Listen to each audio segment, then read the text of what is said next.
Hello everyone, हमारे YouTube channel अध्ययन समय में आपका स्वागत है। आई होप आप सभी अच्छे होंगे। लास्ट वीडियो में हमने Vygotsky socio cultural theory of development को डिस्कस किया था। तो आज की वीडियो में हम इसका सेकंड पार्ट डिस्कस करेंगे। तो चलिए स्टार्ट करते हैं। Tools of intellectual adaptation. Vygotsky ने अपनी थ्योरी में इंटेलेक्चुअल अडेप्शन के टूल्स किस तरह से बताए हैं, उनको देखते हैं कि बच्चा जो है उसमें मेंटल एबिलिटी, जो मेंटल एबिलिटी है उसकी अडेप्शन उसमें किस तरह से होती है, कौन से मीडियम के थ्रू होती है। तो वाइगोत्स्की ने अपने थ्योरी में बताया है। तो फर्स्ट पॉइंट है, Vygotsky maintained that infants were born with very limited and mental functions like sensation, perception, attention and memory।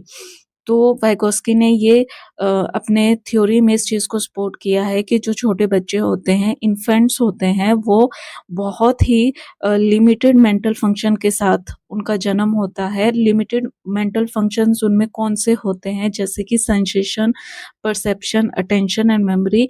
तो ये सभी लिमिटेड फंक्शंस होते हैं जो कि बच्चे जब जन्म लेता है उसके साथ जो है वो इनबॉर्न होते हैं।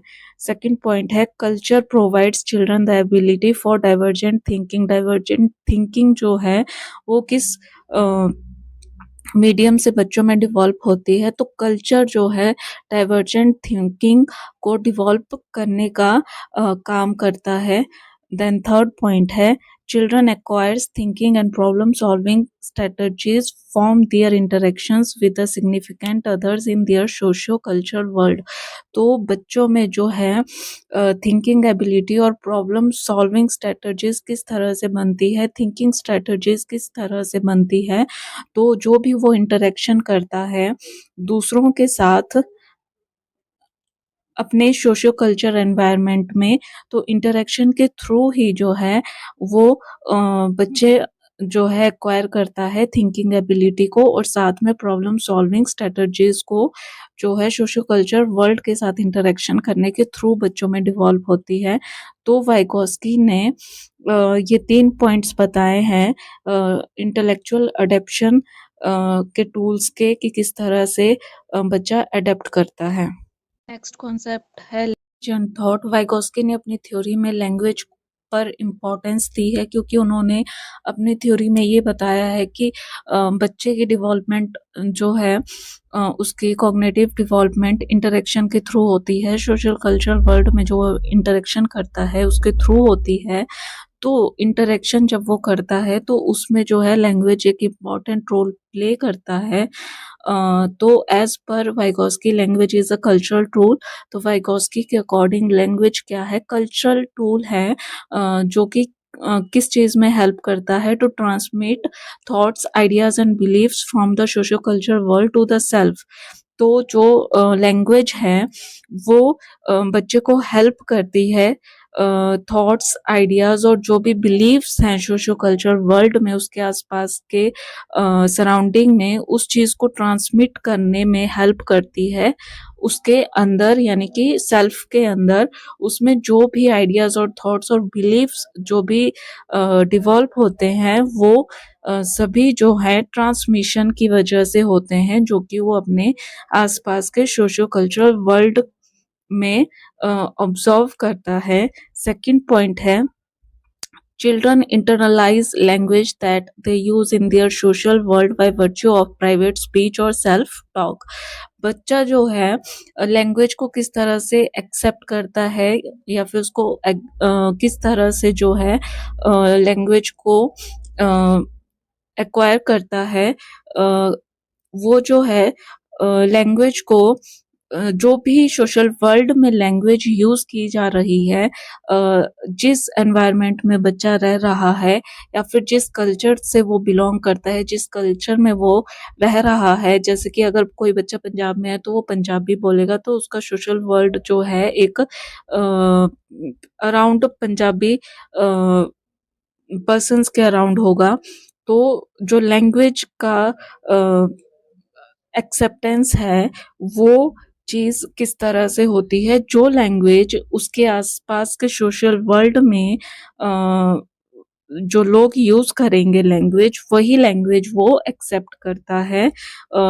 किस प्रोसेस के थ्रू? बाय प्राइवेट स्पीच, जिसको कि सेल्फ टॉक भी बोला जाता है। जैसे बच्चा छोटा होता है तो आपने देखा है पहले उसमें जो है सोशल स्पीच डेवलप होती है। सोशल स्पीच का मतलब कि छोटा बच्चा जैसे उसको कुछ भी नीड होगी, अगर भूख लगी होगी तो वो क्राई करेगा, अगर वो हैप्पी होगा तो वो स्माइल करेगा।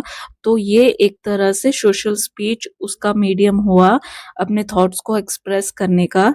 देन जब बच्चा थोड़ा बड़ा हो जाता है तो वो खुद से यानी कि सेल्फ टॉक जो है वो अ, करना स्टार्ट कर देता है, जिसको कि प्राइवेट स्पीच बोला जाता है। आपने देखा होगा कि जैसे बच्चा थोड़ा बड़ा हो जाता है, मान लो चाइल्डहुड में अगर वो कोई काम कर रहा होता है तो वो जैसे उसको होमवर्क दिया होता है तो वो ज़ोर-ज़ोर से बोलता है, यानी कि वो चीज़ सेल्फ टॉक में आ गई।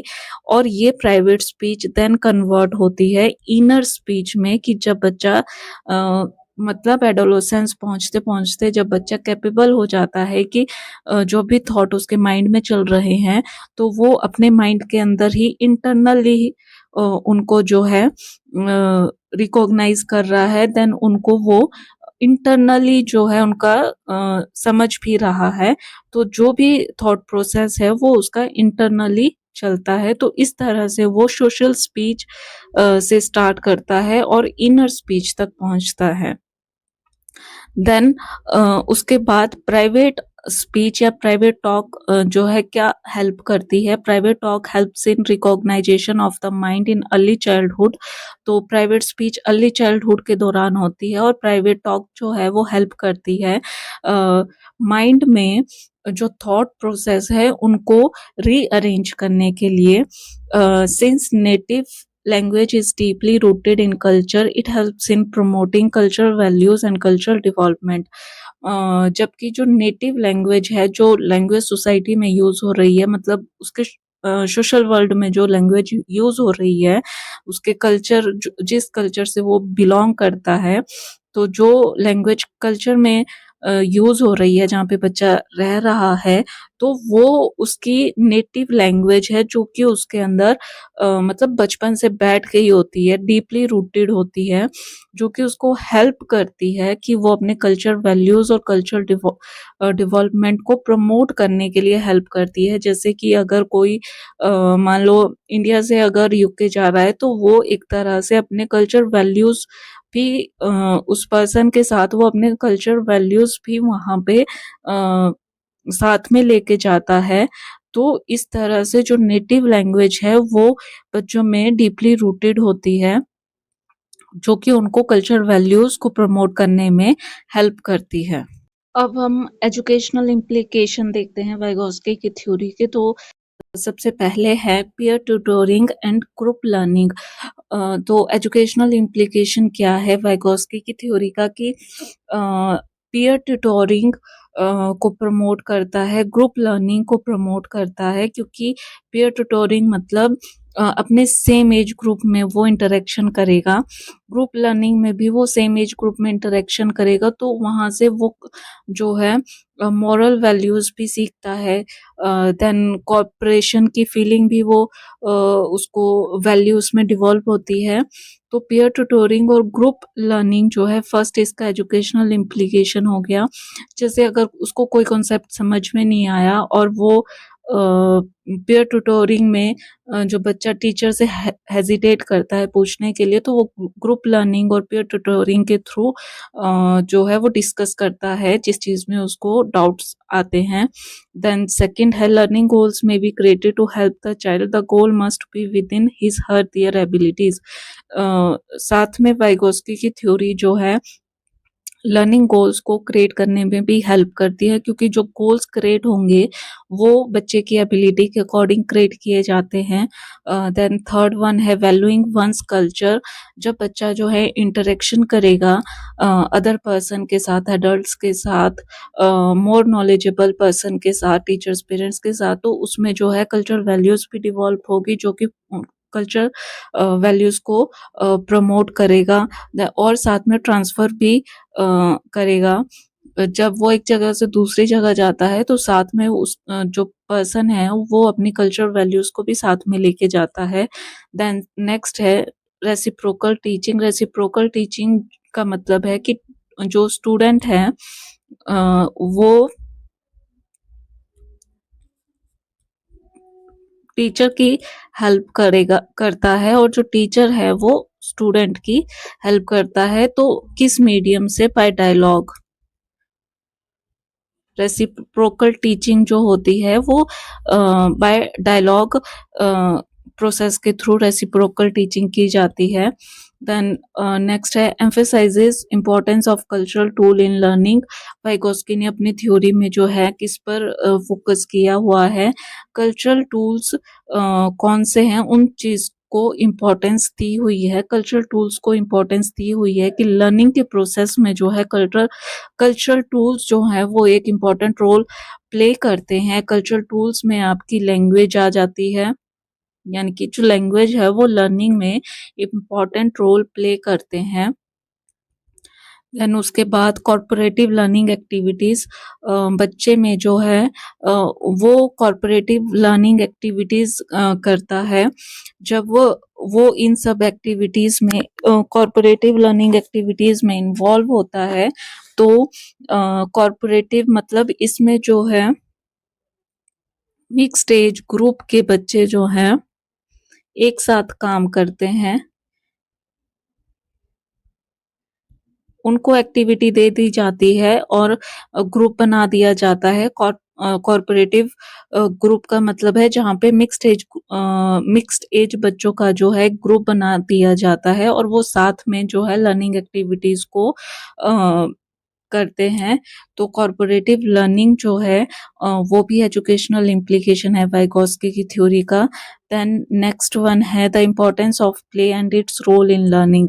वाइगोस्की ने प्ले पर भी इम्पोर्टेंस दी है कि प्ले जो है इम्पोर्टेंट रोल प्ले करता है लर्निंग में, क्योंकि प्ले के टाइम पे जो है बच्चा लैंग्वेज का भी यूज करेगा, फिर वो कॉर्पोरेटिव एबिलिटी भी उसमें डिवॉल्व होगी, कॉर्पोरेशन करना भी वो सीखेगा, एडजस्ट करना भी सीखेगा, डिफरेंट कल्चर्स के बारे में भी वो वैल्यू करेगा। तो प्ले के टाइम जो है वो उसमें जो है बहुत सारी जो है मॉरल वैल्यूज भी डिवॉल्व होंगी, साथ में लैंग्वेज भी वो डिफरेंट डिफरेंट लैंग्वेज से भी वो नोन होगा। देन नेक्स्ट जो है वो है collaborative learning activities. Collaborative learning activities में क्या होता है, यहाँ पे कॉर्पोरेटिव में जिस तरह से मिक्स्ड एज बच्चों का ग्रुप बनाया जाता है, तो कोलैबोरेटिव लर्निंग में जो है मिक्स्ड